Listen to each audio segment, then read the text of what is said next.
When viewing movement patterns as a golf coach, there seems to be a technical bias whereby coaches would look at a movement, so be it a full swing or a chipping action, or even a small and simple putting action.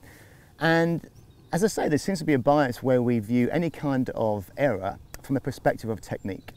And of course, technique is of absolute importance, and as coaches, that's our first port of call. We need to look after that.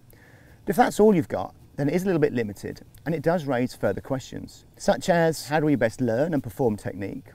What happens when we want to then change that technique? And of course, are there any other areas that come in and influence the performance of that, such that when we are in a different environment, such as playing in a tournament and there's pressure, how do we then take that technique into that environment?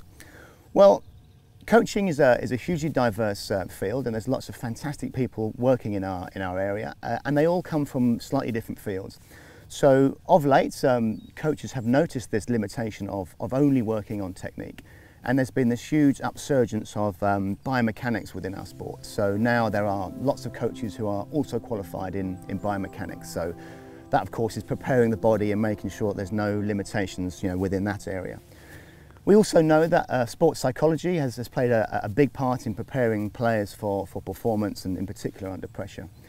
But when you're looking at how we learn technique and how we refine it and then take it to the course, well, that sits really comfortably within the field of motor control.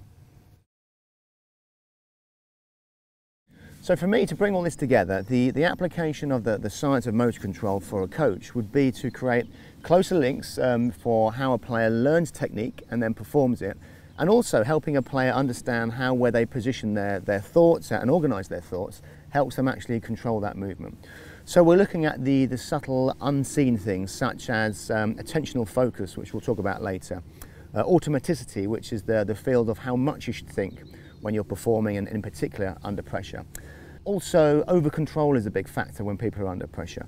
And I suppose the bottom line is helping players really structure their learning so that when they're performing, they've got a really clear and structured hierarchy of how they organise their thoughts and their focus.